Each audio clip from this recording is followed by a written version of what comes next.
Baik, Assalamualaikum warahmatullahi wabarakatuh. Pada kesempatan kali ini saya akan berbagi ilmu dengan kalian mengenai penggunaan kelas abstrak dan interface pada Java sekalian menambah tugas di mata kuliah OOP saya. Langsung saja kita masuk ke dalam NetBeans.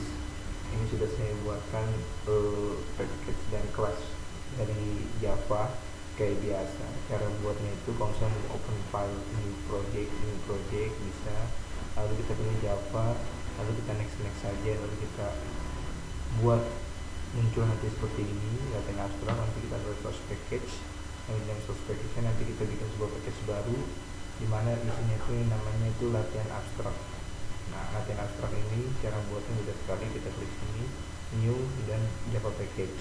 Lalu kalau misalnya kita buat latihan abstrak ini, setelah kita buat latihan package, lalu kita new membuat sebuah class muncul seperti ini dan seperti ini. Kenapa ini warnanya agak sedikit bertegang berbeda? Di komponen Java karena kita sudah membuat sebuah abstrak class. Ketika ini kita hapus, lalu kita save, warnanya akan kembali sama seperti yang bawah. Dan ini akan error. Karena kenapa? Karena sini sudah dipanggil sebuah fungsi. Fungsinya itu sudah ada bentuk bahan, ada peralatan, ada proses pembuatan juga. Kenapa? Karena kita mau masuk ke dalam sebuah abstrak class, lalu kita tambahkan sebuah abstrak. Kita save, langsung warnanya berubah menjadi putih semua atau butek.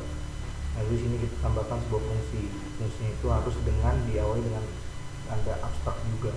Stok bahan-bahan. Setelah saya buat ini ada bahan-bahan, fungsi bahan-bahan, peralatan, proses pembuatan.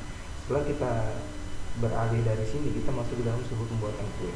Di dalam pembuatan kue ini, kenapa bisa dikuning? Langsung kita buat ciri khas dari sebuah abstrak ini adalah dia itu menggunakan sebuah metode abstrak atau lebih kelas abstrak tersebut yang hanya untuk menggunakan metode tanpa ada implementasinya secara langsung. Makanya itu dalam abstrak harus kita panggil lah dengan keyword extends.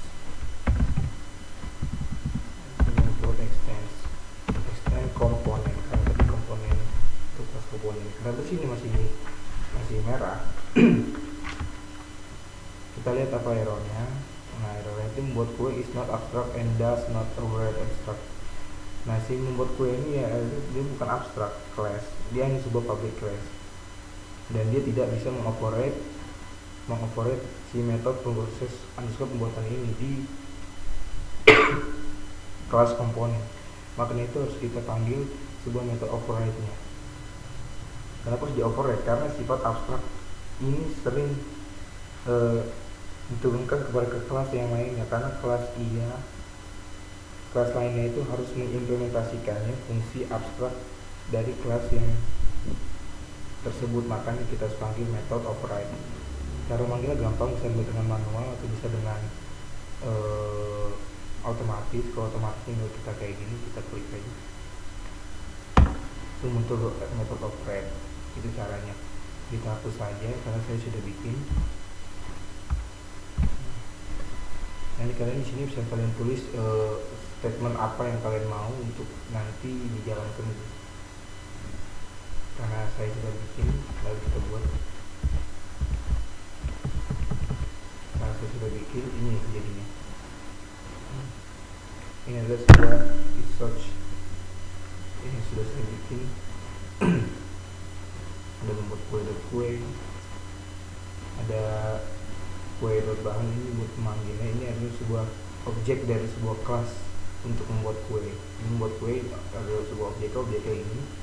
Lalu kita panggil override-nya. Tadi kan kita kosong, hanya sebatas void bahan-bahan, void peralatan, atau void proses pembuatan saja.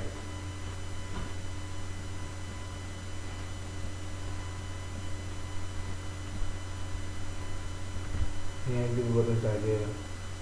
Dengan adanya class dan metode abstrak ini, si programmer itu jadi tahu statement-statement apa yang harusnya dibuat, atau ya kalian dapat mengisi statement tersebut dengan metode yang apa yang kalian inginkan. Kalau saya mengisi seperti ini, listing bahan, di void bahan pembuatan kue, dan tepung terigu. Kalau ini tepung terigu maka kita pakai string.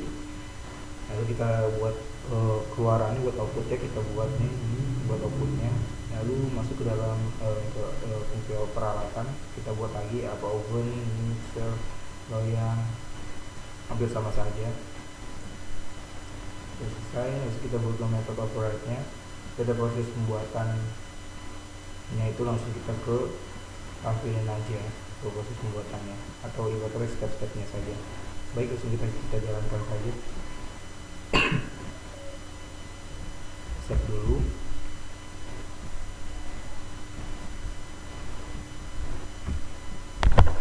Langsung kita jalankan saja, kita save dulu.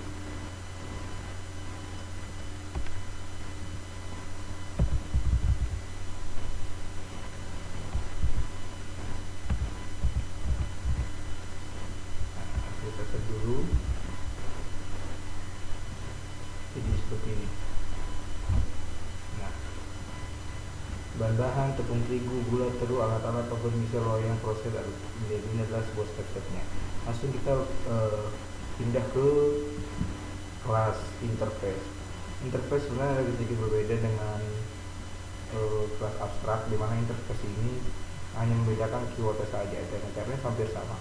Kita membuat sebuah package kayak seperti tadi dan kelas seperti tadi, tapi kita membuat interface ini, kelas ini sudah disediakan oleh Java itu sendiri di new dan Java interface. Kita pilih ini.